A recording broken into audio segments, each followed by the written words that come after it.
It's a different thing that was there. So if it's okay, you just remove that. That is a different. You come and just say this one. Yeah, originally, as a theological college, then it trained eventually teachers for the country, mixing it with theological education. Then in 1997, the church, the Anglican Church, decided to think of setting a university, and so they translated the college into the university. And so it started with one faculty, as the Faculty of Arts and Social Sciences, with about 5 programs. But as of now, we have 11 schools and faculties. And then we have 5 directorates, 2 colleges, 3 campuses, and some more colleges are being created. Maybe by the end of the year, we'll have 2 more new colleges created.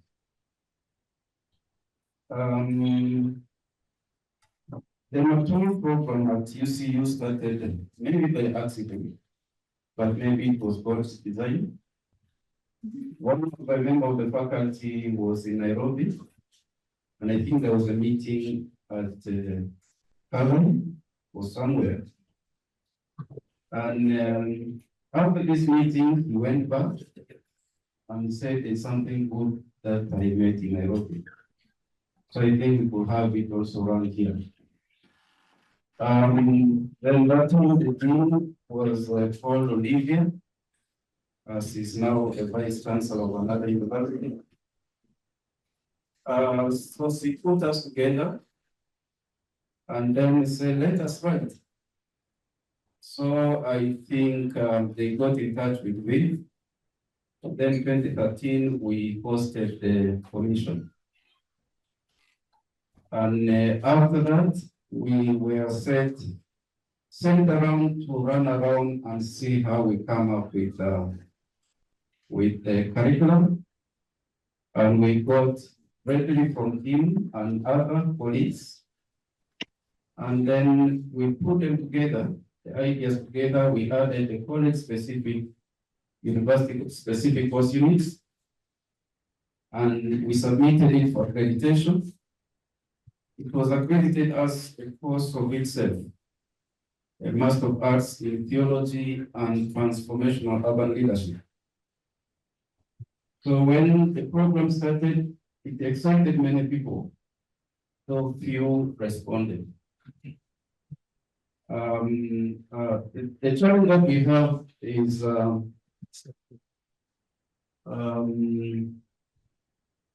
because our bachelor's program and MPhil are sponsored, people think every program in theology has to have scholarship. And so when they apply, they ask you, is there scholarship? And if you tell them to pay for the program, they will say okay, and the okay will not come. And so we have had few students respond.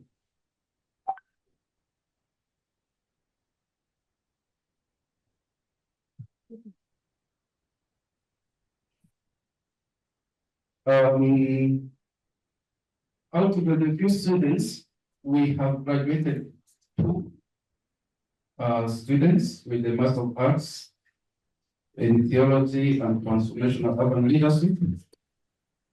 We have 5 of them who are doing their dissertation. One of them sent his dissertation to me last night, and that one is about to complete. Maybe by October, if the external examiner will read very fast, you will also be graduating.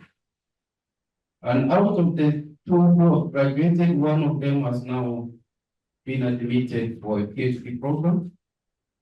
That starts in September. Then we have two others who are in class, by the time they disappear from the class. And then you go, you talk to them, they come back, and they disappear again.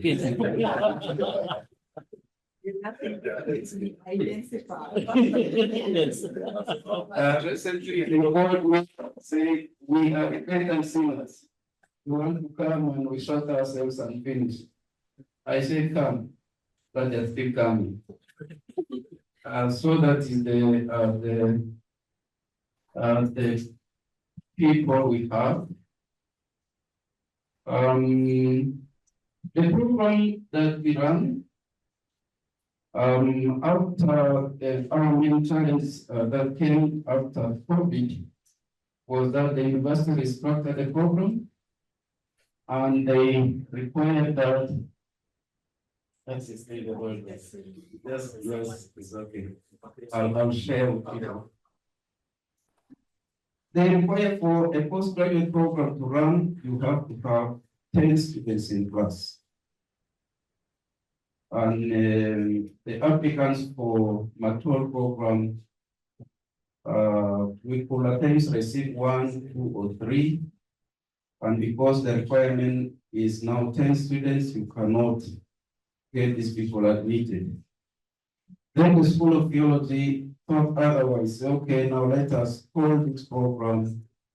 We bring all the other programs together because we have other master's programs in theology, like theology and development, theology, health and healthcare management, theology and ministry to Muslims, and so forth. So about 5 programs were brought together, and they were now named as Master of Theological Studies.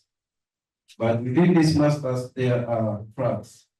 So urban leadership is a track that when you get admitted for the Master of Theological Studies, you can concentrate on. And we thought that was a good disguise. But these people said, no, we want 10 people in the class. We said, yes, there are courses that these people share. Yes, they share some of these general courses like research methods, advanced Christian ethics, Christian heritage, and so forth. But we want, for even the course, there should be about 10 people. If we cannot raise 10, then get up to 7.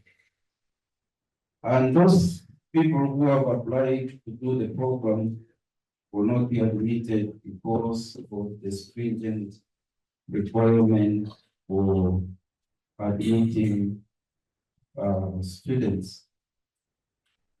And nevertheless, we have got people who are, especially those who have graduated, who we deploy to talk about the program and see how to attract other people to join the program. And the advantage that we have is that there are informal settlements. The other one, we put people to what we call slums. They told us these are not slums, these are just informal settlements.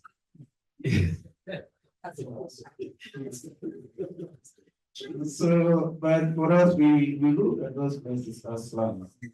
And they say, no, slums are not like this.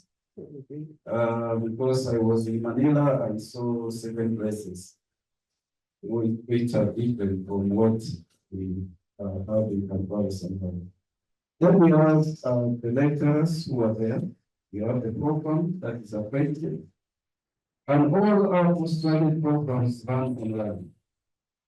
So you can be in the comfort of your house. So you need a lot of discipline in the evenings from 5 to 10 p.m. you'll be B plus, not everything.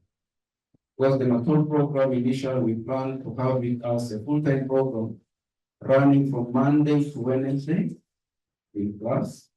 Then Thursday to Sunday, the students are supposed to be in the slum area, working with the people, doing what the people do, and interacting, sharing the gospel and working with them.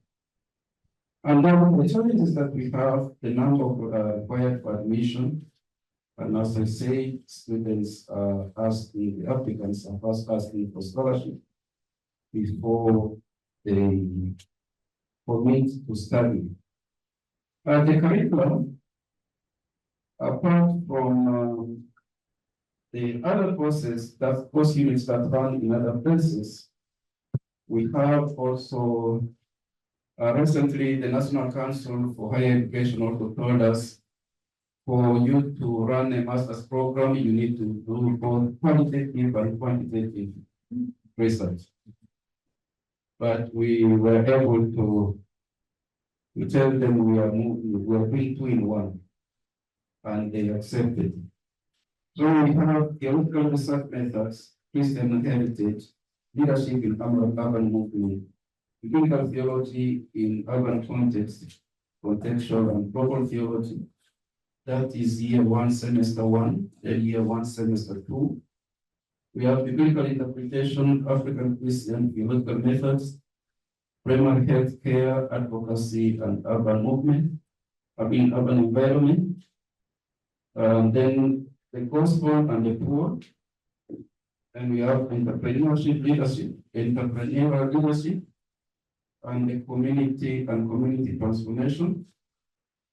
Then after that, the students go on placement. Either they do a capstone or they infuse themselves in a slum area for 3 months. Then they come to their second year, where they will do advanced Christian ethics, African biblical hermeneutics, spirituality and building faith communities, theology, urban reality, and service among the marginalized, then Christian counseling, and then management of non-profit organization. Then year 2, semester 2, is where their internship results is put plus dissertation. So it's the program that runs for 2 years, though ideally in the ideal is 2 years, but the reality can take more than 2 years. So this is how we are at UCU. And when people go or get admitted for PhD, you can concentrate your dissertation in the area that you like. Here we have about 5 tracks: history, systematic ethics, biblicals, and development. But you can take either of the track, either you do pastoral studies, and then your dissertation can be in the area of urban leadership. I thank you. In case of questions, I am present.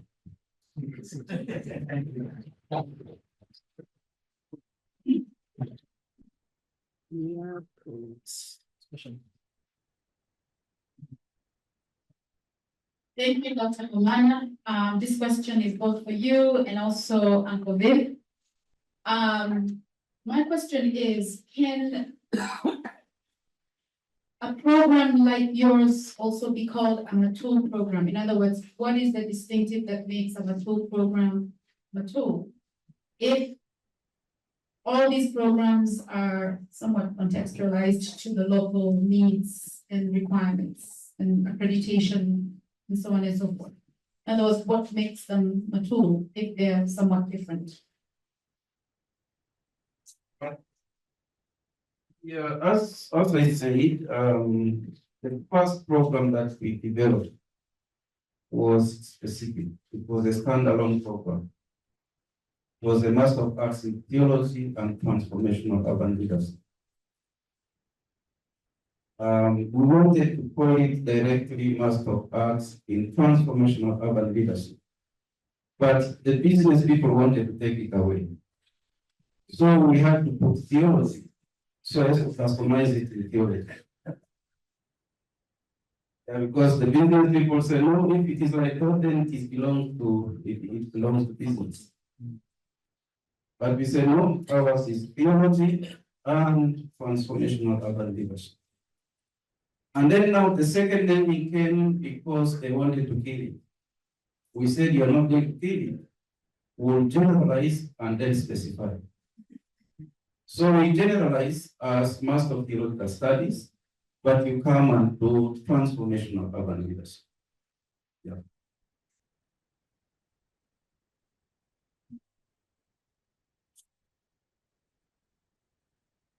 I think my question is to all of us, especially those who are doing research, because research is a key element of this study as we learn to be contextual.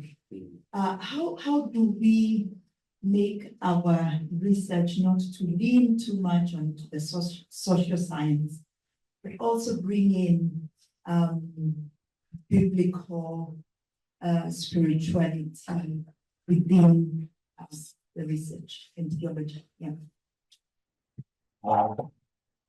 In the research method design, we took that one into consideration. We get maybe somebody with a biblical bias methodology to come and take a biblical methodology part. Then we get a systematic person, come and take systematic person, pastoral person comes and takes. So that there is that richness in approaches. Yes. Yeah. But research is research, so you can tune it. Yes.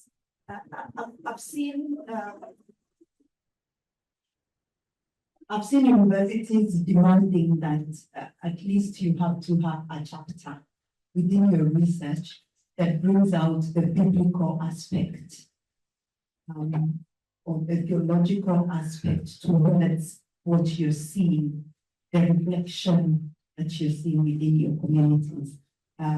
So that's I'm trying to borrow different approaches. Yeah.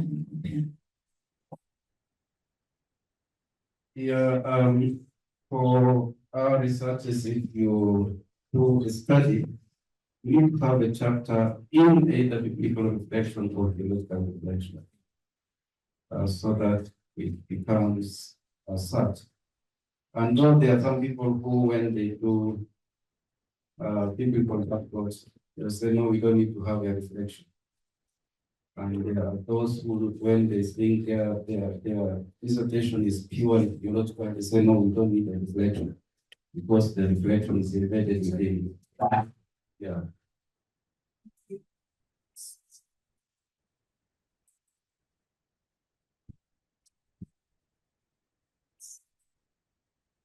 My question is to you, also Dr. B. As we see that Matul is in different location in the world, in Africa and Asia and other countries. So is there like a specific curriculum you follow in all the centers? Like the same syllabus you have for the Matul in Africa and Asia and other part of the world, or different country has their own like a syllabus curriculum for the Matul? That's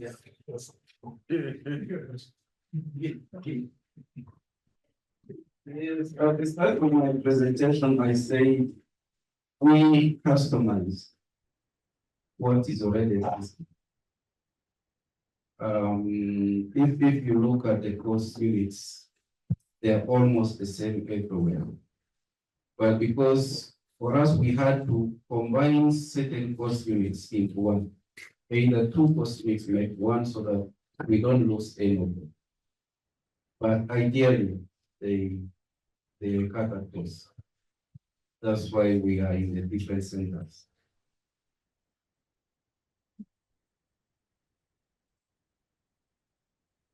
Thank you so much for a wonderful presentation. I had two questions. Question one and one and two, but two have been already asked. So I will go to part one. Question one, I'm wondering if we feel there are people around the world, and my question lies on the concentration of young people. And I think it's a very nice course, a good course for young people. But you find that most people have not gotten to the point of where they can do the masters, and especially the young people that you work with in the community. So many young people who want to be leaders in the other spaces, most of them have not gotten a degree or a bachelor's. So does it mean that they can't get a chance to do mature? Is it possible to do connecting in the first position be a global curriculum, also with potential considerations that we have maybe certificates in C2, the diploma, D2, the level of excellency, D2, I'm not sure.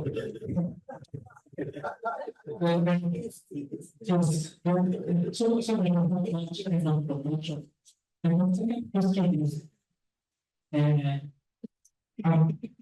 I'm seeing the process of social health, the process of economic health, and also spiritual health. And really on the list, but I'm struggling to see the process of psychological health and the mental health issues that probably could be addressed. Maybe among spaces and those those labs. Thank you. Yeah, let me start from the second one. From the second one, we have counseling. Counseling is, we take the approach of psychology. The other challenge that comes with that is if you want to bring everything in, it will be too amorphous and it can't be done in 2 years.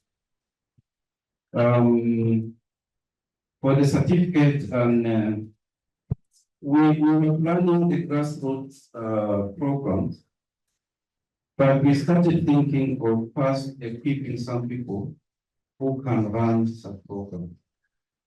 We started with the masters so that we get these people to go down and teach. And then we got the college. When they get together, they gave us the curriculum for certificate. I took it to one center that we wanted to start the certificate program from. The next time I went, they lost that flyer. So we got stuck and I lost her contact. So I didn't want to get something different from what is happening in other centers. And so when I Sorry, that's me. Yeah, when I saw her name on the list, I got excited. I said, yes, we're going to catch again and start from where we got lost. So that is coming. And it has to come when you have some people who can take over the training. David, I think that when we started, when we came into the Matsu Commission program, they gave us a curriculum, a very deep, detailed one. I don't know whether you remember, but yeah, very, very detailed. And so if he can give it to you, we can pick and create a curriculum out of it. You don't have it. We only picked the masters. We did not. No, we have that one. It's for masters. Yeah. And then we created the certificates out of it. So anytime we need something, we refer to that. Okay. So we have that one, but we concentrated up. We did not go down. But we can still move down to make those other programs. Yes. Yes. Thank you for the It's presentation. really assault. My issue is with people that come into the Matul program, and especially if they are not coming from that context of the informal settlement. I don't know what has been your experience with most probably the people that have come from a context that is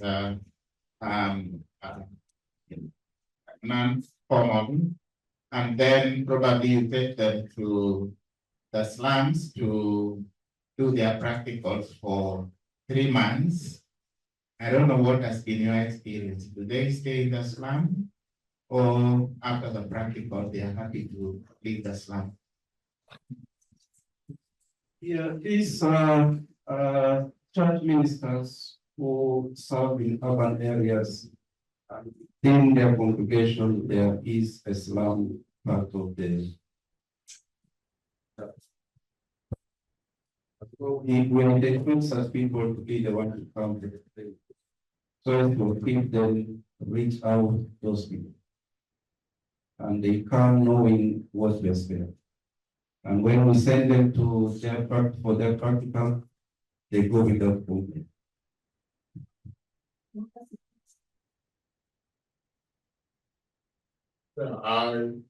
In your presentation, you said the business people wanted to take them out to a program. So you have to find a way to take, not to bring it back to the church. The question I have is, what if you have people who are not pastors, are not missionaries? They are civil servants and maybe working in urban development and the other sectors of the society, and they are interested in the material. How do you absorb them? I'm asking this question because we had a challenge in the master's program that we offer.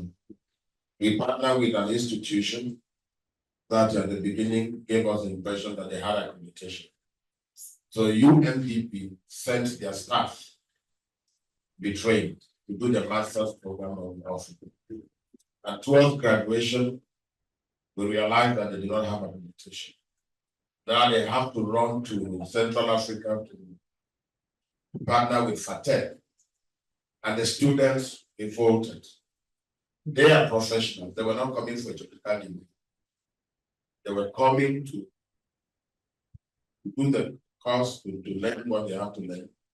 But they did not want a certificate coming from a technical institution. So how do you? Yeah, we have an open policy. We are people from all walks of life, in as long as they have interest in serving the urban poor. Yes, in our classes, we have even high court judges who are taking courses in the theology school because they see the need of having that as they serve people in their areas of influence. Yeah, we are taking a longer time, then it should be the last, then we have our income. I just had the honor and privilege of developing an MBA program that sort of straddles a lot of these areas. And the good thing about that MBA program, it's an MBA in social sector management. I'm a curriculum designer by training, and I'm a teacher by calling.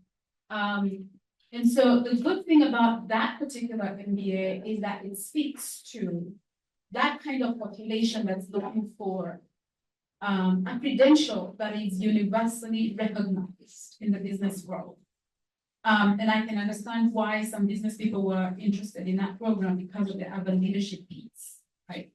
And so if there's a way, perhaps, for these existing centers to consider providing a credential that might be appealing to some of these more business-minded people who want a business credential, but also want to be able to be trained in urban leadership, in serving in marginalized communities, etc.